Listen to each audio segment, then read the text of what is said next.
tus invitadas por ahí? ¿Están ya listas? Hola, A ver, Elena, excelente. acá la compu de Mica está lenta, dice acá. Así Sí, que bueno, vamos Mica a no se ver puede conectar en si... este momento porque está eh, con problemas técnicos. ajá. Supongo Y que está. entonces vamos a tener que pasar el teléfono a Pablo para que se comunique con ella por ahí, ¿te parece? A ver, Ele, ahí volvió Mica, a ver si nos escucha bien. Hola, hola, ¿cómo andan? ¿Me Hola, escuchan? Mica, bueno, ahora Hola, sí, ahora Mica, sí. buen día. ¿Cómo Oh, andan? Bueno, ¿está Magdalena también? sí, buen No la día. veo. Buen día. Bueno, entonces, si te parece, Ele, ¿las presentamos? Dale, vamos para adelante, dale, buen día, chicas. Bueno, con nosotros están Micaela Cohen, ella es doctora en biología, especialista en educación crítica, género y nuevas subjetividades, y es parte del equipo de ESI, de Gerencia Operativa de Currículum del Ministerio de Educación de la Ciudad. También está con nosotros Magdalena Roach, ella es licenciada en Ciencias de la Comunicación y especialista en ESI. En su tesis de maestría indaga las experiencias menstruales de adolescentes de Cava y del conurbano. Y están con nosotros para hablar de educación menstrual integral. Ahora nos van a contar un poco qué es esto, pero bueno, les damos nuevamente la bienvenida. ¿Cómo andan? Bien, muy Hola. contentas. Bueno, un gusto estar hablando nuevamente. Igualmente. Eh, Bueno, lo primero que le quería preguntar es que nos cuenten un poco cómo fue su encuentro, ¿no? ¿Qué caminos, qué experiencias o qué indagaciones las fue encontrando en torno también a estas temáticas, ¿no? Pero, ¿cómo se conocieron? ¿En qué contexto? Mica, ¿querés contar? Sí, bueno, primero un placer estar compartiendo la radio con ustedes y felicitarles por el aniversario de la radio y por el aniversario del programa. Y bueno, y agradecerles la invitación, por supuesto. Bueno, contarles que con Magda y también con Karina Feriti venimos las tres de facultades diferentes de la UBA y de indagar en cuestiones ligadas a la educación sexual integral y a las enseñanzas en torno al cuerpo y particularmente sexualidades y menstruación desde diferentes áreas. Yo vengo del campo de la enseñanza de la biología, bueno, con Julio nos conocemos desde de trabajar en el campo, y Magda del campo de la comunicación y Karina Feliti del campo de la historia. Y el año pasado, o sea, ya venimos en realidad hace un año y medio, empezando como a entrecruzar y a trabajar entretejiendo nuestras investigaciones y, bueno, pensando juntas. Y la verdad es que, bueno, la tarea interdisciplinaria enriquece mucho la posibilidad de pensar los objetos de estudio, ¿no? Magda, te paso ahí la palabra. Gracias, Mica.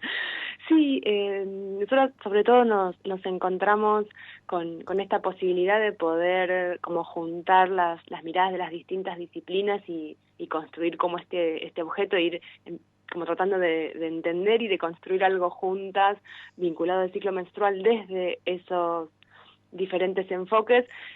Mica para su doctorado estuvo trabajando con las enseñanzas de la ESI. Ella tiene en esa investigación un apartado, un capítulo entero donde trabaja con ciclo menstrual desde la visión de los docentes y de cómo se enseña ciclo menstrual, y yo venía trabajando con las experiencias, eso mismo, pero del lado de las chicas, digamos, ¿no? Cómo es que las chicas aprenden sobre ciclo menstrual. Entonces ahí había como un encuentro muy fluido, casi natural entre las dos investigaciones. Claro. Ahora, Magda, contanos un poco, ¿en qué consiste tu investigación o con qué población trabajaste? ¿Algunos resultados que fuiste encontrando?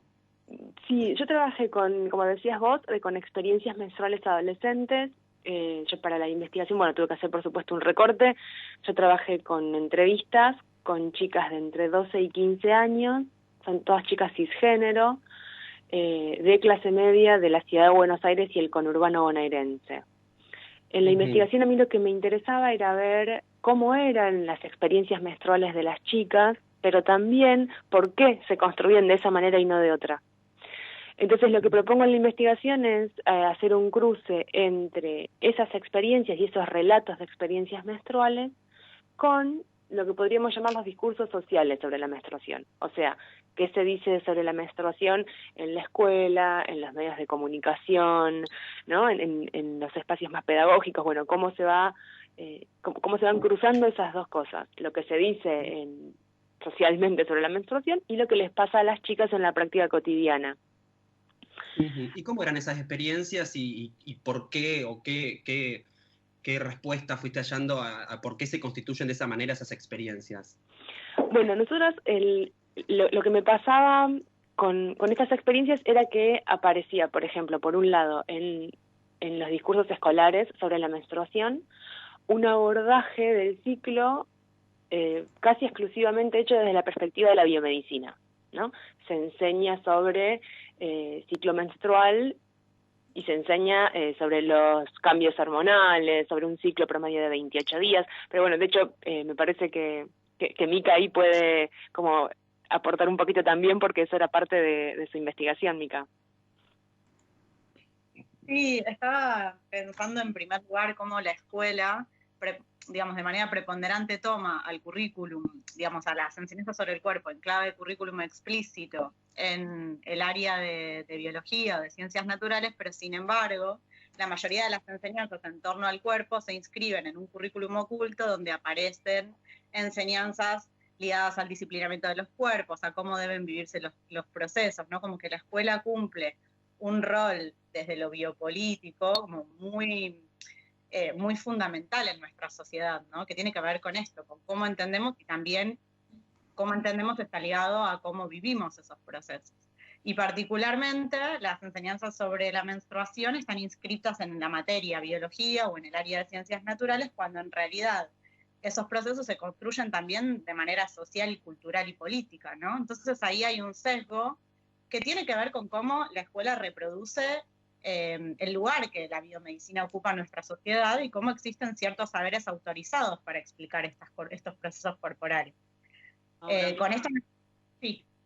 No, me preguntaba que nos cuentes un poco cómo es que se instancian esas enseñanzas sobre el cuerpo en ese marco del currículum oculto del que vos hablabas. ¿Cómo es que se enseña desde lo oculto o desde el currículum oculto? Siempre que revisamos como cuáles son las enseñanzas que nos deja nuestro paso por la escuela, vamos a ver que hay un montón de huellas que nos deja la escuela en nuestros cuerpos, ¿no? Y entre esas tienen que ver con un montón de formas de enseñar sobre los cuerpos y las sexualidades, que está atravesada primero por un tamiz de género, en el sentido en que las experiencias que vivimos las mujeres y las diversidades sexuales son bien distintas a las experiencias que viven los varones en la escuela, ¿no? ¿Esto qué significa? Que el modo de habitar el cuerpo en la escuela es bien diferente. ¿Cómo se enseñan esas reglas? Bueno, esas reglas no son explícitas. Nadie nos dice, no firmamos un papel cuando entramos a la escuela que nos dice que no se nos debe notar nuestra menstruación, o que no podemos decir que nos duele, o qué nos está pasando, o cómo nos sentimos, pero sin embargo eso lo aprendemos en la escuela y lo aprendemos mucho, ¿no? Así como aprendemos un montón de otras cuestiones, por ejemplo, ligadas a la heteronormatividad, ligadas a cómo podemos desplazarnos o qué espacios podemos ocupar en la escuela y cuáles no podemos ocupar, o cuáles, digamos, nos corresponden, por así decirlo. Digamos, todo esto se enseña desde un currículum oculto, incluso también muchas veces como profes lo enseñamos sin por ahí proponer, o sea, no nos proponemos enseñarlo, pero sin embargo lo reproducimos, ¿no? Y todo eso deja una huella muy profunda en nuestros cuerpos, ¿no? Se va inscribiendo, y que sea implícito y que no esté explicitado, también muchas veces no nos permite luchar por eso, luchar para transformarlo. Entonces un poco yo creo que cuando pensamos en la escuela se trata de revisar cómo podemos desocultar este currículum. Desocultarnos significa poder hacernos preguntas, poder interrogarnos sobre cómo es que aprendemos estas normas y estas reglas, que las aprendemos no solo en la escuela, pero en la escuela también las aprendemos, y poder hacernos preguntas y poder también transformar ese currículum oculto en una instancia de enseñanza y de aprendizaje en términos didácticos. O sea, proponernos investigar e indagar este objeto, que en este caso es un proceso corporal, la menstruación, pero también ligado o socialmente ligado a los cuerpos de las mujeres, y yo voy a decir de diversidades sexuales, aunque nuestra sociedad no asocia la menstruación a cuerpos de varones, pero sí hay varones que menstruan, y la fundamental importancia de esto, de poder trabajar con propuestas pedagógicas en el aula para revisar cuáles son todos los sentidos en torno a la menstruación. Respondiendo a la pregunta que hace Magda, que me fui un poquito por las ramas, entonces podríamos decir que en la escuela la menstruación se enseña únicamente desde el modelo biomédico, en las clases de biología y de ciencias naturales, y este sesgo, digamos, de la biomedicina establece como una jerarquía para poder explicar el cuerpo únicamente desde esta dimensión, y se pierden un montón de otras dimensiones que son fundamentales para poder desocultar este currículum que instala esta idea de que menstruar tiene que ser secreto, es negativo, o es algo asqueroso, etcétera, etcétera, ¿no? Ahora, Magda, ¿cuáles son los discursos hegemónicos, digamos, sobre la menstruación? Porque digamos que un poco esto con lo que decía Mica, ¿no? Que a todos nos parece que es algo puramente material, ¿no? Algo corporal, y que no está atravesado por lo social o los discursos. ¿Qué discursos se tejen en torno a esto? Bueno, yo lo que hago es trabajar como dos muy grandes grupos de discursos que podemos pensar. Por un lado, lo de la biomedicina que hablábamos recién, y por otro lado, lo que sería como el discurso de lo que se conoce como el activismo menstrual, que son esos discursos producidos por mujeres que tratan de resignificar los sentidos sobre el ciclo menstrual a partir de las propias experiencias, ¿no? Recuperando los saberes que tienen sobre el tema las personas que menstruan. Porque si consideramos que las personas aprendemos cosas en la vida cotidiana y que ese conocimiento es válido, entonces, si volvemos al caso de la escuela, esas personas que menstruan, que están en la escuela, tienen un tipo de saber sobre el ciclo que no siempre se repone, más bien casi nunca se repone como forma en las clases. Mira, en las entrevistas a mí me pasaba algo muy interesante, que yo les preguntaba a las chicas si ellas consideraban que menstruar tenía algo de positivo. Todas las veces la primera respuesta fue que no. Pero más adelante, cuando yo volvía sobre ese mismo tema, pero preguntándolo de otra manera, y les preguntaba si ellas habían aprendido algo a partir de iniciarse en la ciclicidad, de empezar a menstruar, ahí aparecían cosas repotentes. Si me permitís, yo tengo algunos ejemplitos, pedacitos de entrevistas muy cortitos. Por ejemplo, una de las chicas me decía, con la menstruación me empecé a conocer mejor yo misma. Otra, Tutu, que tiene 14 años, me dice, siento que me siento mejor, que me entiendo mejor, que ya sé cómo funciono. Otra cosa es que empecé a tener más confianza con mi mamá. Y Cami, de 13 años, me dice, siento que con mis amigas estamos más aviondas, y después me cuenta, en la escuela nos tomaron pruebas sobre este tema. Me acuerdo que escribí un párrafo así de largo, me expresé un montón. Cuando lo vimos en 7º grado, con mis amigas, sentíamos que sabíamos un montón porque teníamos nuestra propia experiencia. Entonces, digo, ¿qué pasaría si esos saberes que tienen las chicas empiezan a ser recuperados como parte de la formación y de la educación menstrual? Y que son saberes que hacen en la vida cotidiana, a cómo gestionar el ciclo, qué hacer si te duele, qué pasa si no puedes acceder a analgésicos o no querés usar analgésicos para calmar esos dolores, cómo fabricar una toallita de emergencia. Todos esos saberes que las chicas tienen, que son importantes para gestionar los cuerpos menstruantes y que no aparecen en la formación formal, digamos, oficial de esas chicas. Bueno, si les parece, vamos a un pequeño cortecito y seguimos después del corte, ¿sí? Dale. Hablando de esto. Dale, buenísimo. Bueno. Bien. Volviendo, Julio y compañeras, muy interesante la charla. Muy interesante. Vamos a seguir en esta segunda parte de la charla. Estábamos escuchando Vente pa' acá, un tema interpretado por Zultasto, para cortar un poquito y entretenernos también, que es parte de los espacios radiales. ¿Qué dice, Julio? Bueno, seguimos la entrevista con Micaela Cohen y Magdalena Roach. Estamos hablando de educación menstrual integral. La verdad, yo estoy fascinado con el tema, me quedaría hablando horas con ellas.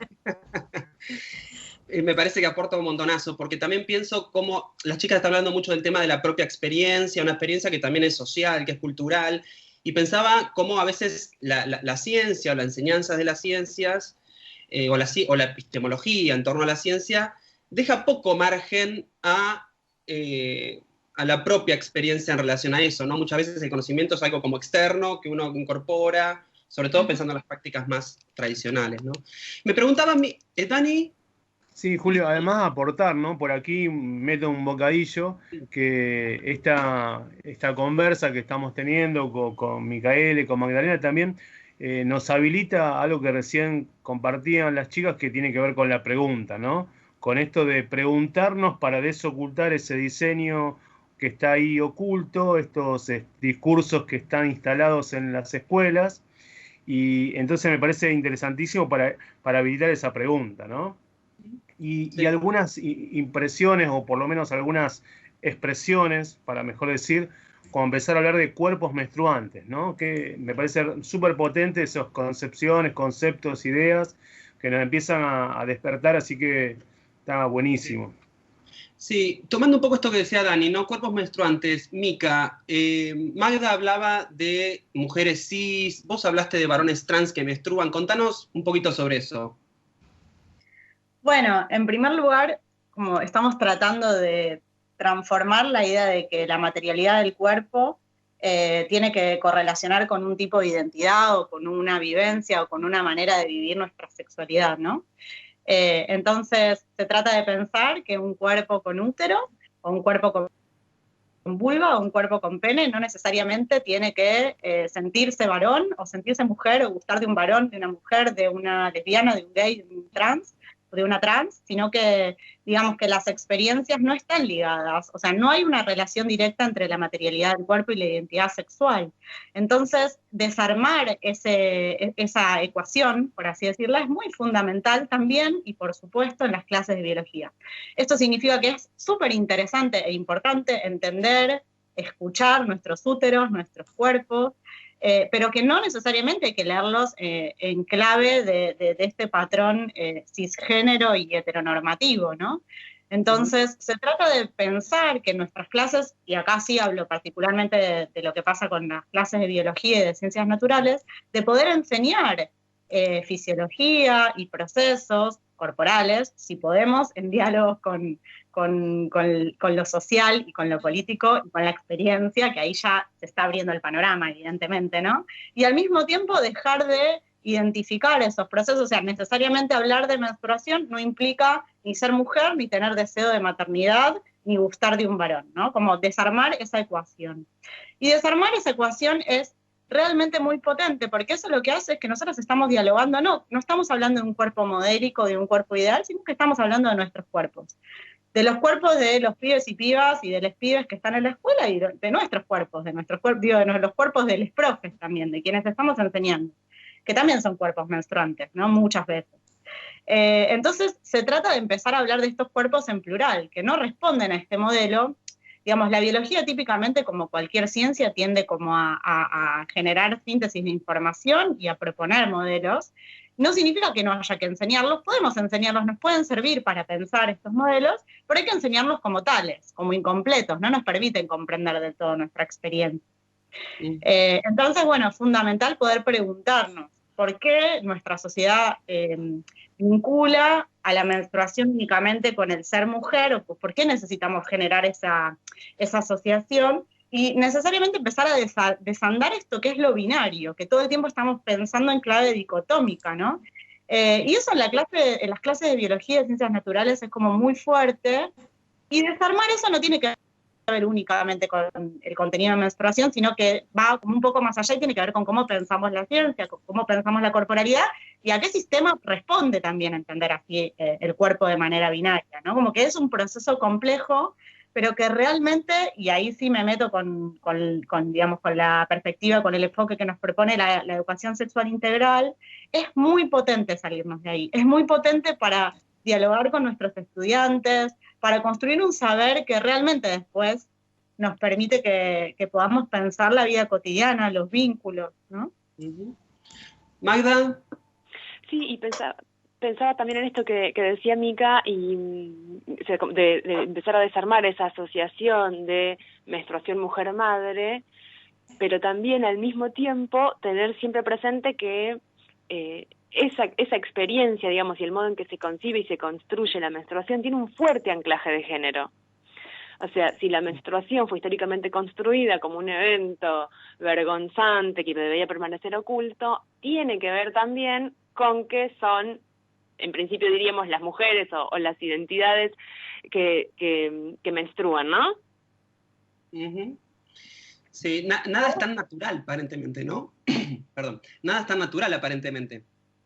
Tal cual. Y identificar ahí, Magda, que esto que dice que si bien nosotros podemos desandar o revisar este tamiz de género, bueno, las experiencias menstruales fueron construidas en clave de que digamos, que se establece que la que debería menstruar debería ser mujer, y al mismo tiempo la construcción cultural en torno al sangrado menstrual o a todo el ciclo tiene que ver con este lugar que ocupamos las mujeres, que es un lugar que para la sociedad patriarcal es de un lugar de poca jerarquía o de menos valor, ¿no? Entonces desde ahí se construye el saber sobre nuestros cuerpos.